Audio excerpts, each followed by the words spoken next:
Magandang araw po sa inyong lahat. Bianca de Vera, pangarap na mensahe kay Dustin Yu, inilabas na ngayon. Alayin po natin lahat yan dito sa ating video.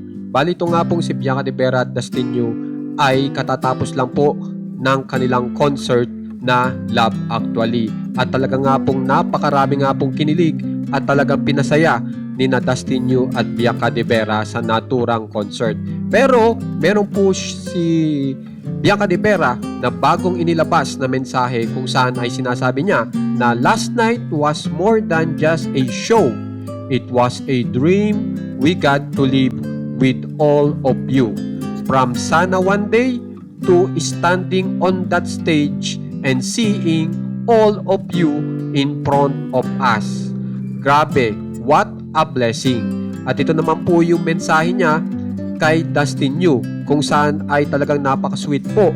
Dudu, I'm so happy I get to live these crazy dreams with you.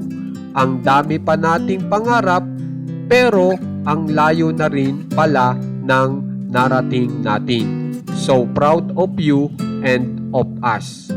So yan po ang napakagandang mensahe ni Bianca de Vera kay Dustin Yu.